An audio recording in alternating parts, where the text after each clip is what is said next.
How you doing? Good. How are you doing? Good. Great. Has it been 25 years already? 27. But who's counting? But who's counting? I was 10 when I started. That's why I look so young still.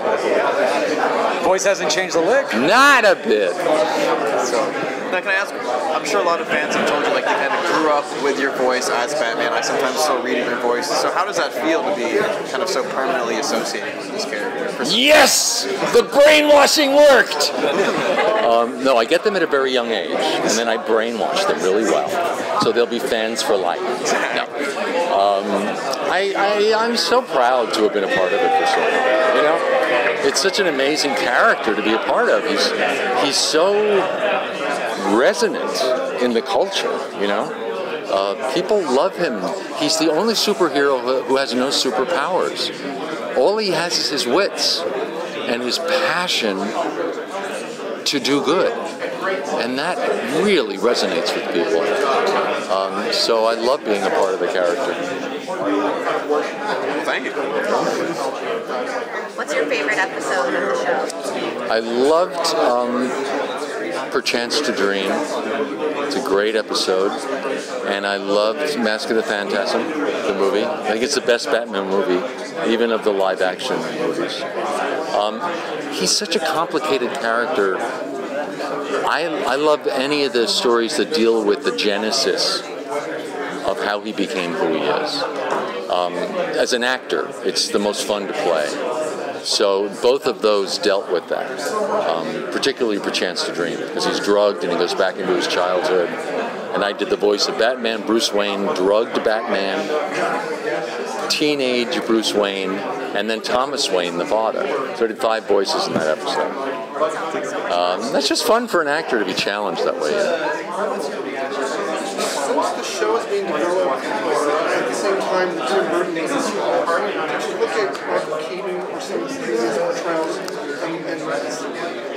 and say, oh, you know, Floyd doing that, I like what they did there, and in terms of differentiating between Batman and Bruce Wayne, how did you come to? You know, it's interesting. Luckily for me, I was not even aware of the Tim Burton Batman movie, which came out about, like, I think maybe a year before we did ours. I had not seen it. So I wasn't colored by it at all. The only input I had was the Adam West show from the 60s, and when I told Bruce Timm that at the audition, he said, no, that's not what we're doing. He said, we love Adam, we love him, we love that show, but that's not what we're doing. And he brought me up to speed on the Legend of the Dark Knight, you know, the whole legacy of Batman. So Bruce kind of educated me on it. And I think the fact that I was a clean slate and was just an actor approaching a role is the reason I got it. You know what I mean? Because they saw over 500 people for this role. They'd been looking for months.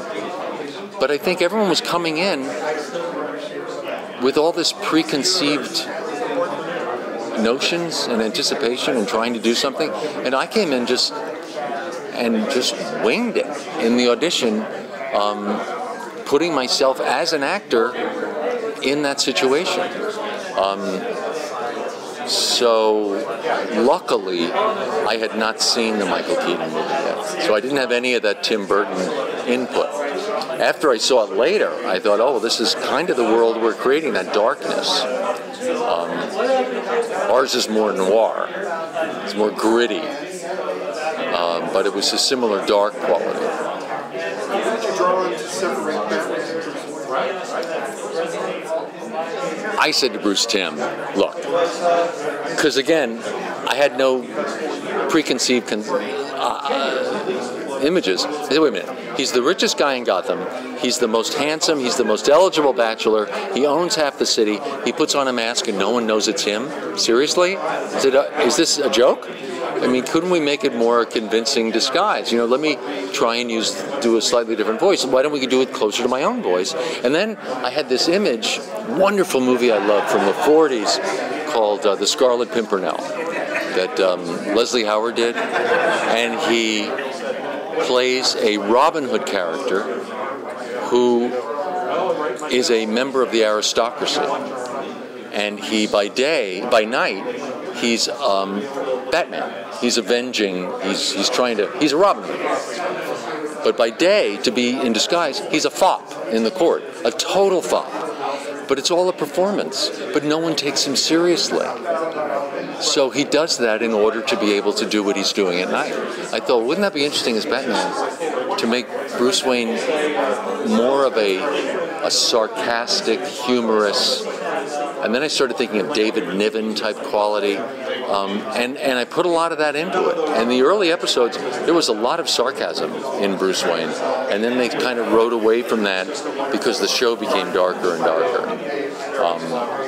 But that idea for the dual personality thing was something I came up with just to justify the fact that no one knows it's him, to make the disguise more convincing. In the very beginning, we saw the transition between the Batman animated series and the Justice League and Batman Beyond. We've literally seen this animated form of Batman evolve. But I was curious for you as an actor, how have you evolved with progression?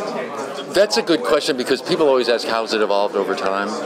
But I think that people can hear a lie faster than they can see a lie. I think you can tell when someone's lying to you by their voice pretty quickly.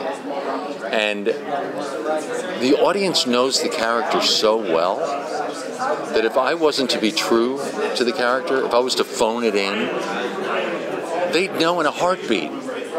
They would nail me. So the challenge to me over these years in all these different venues has to be consistent, to be fresh. And I think having been a theater actor, I'm used to doing a show 8 times a week for a year.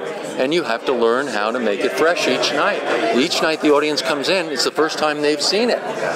So they paid $100 for that seat, they want to get a show. So you always have to make it new.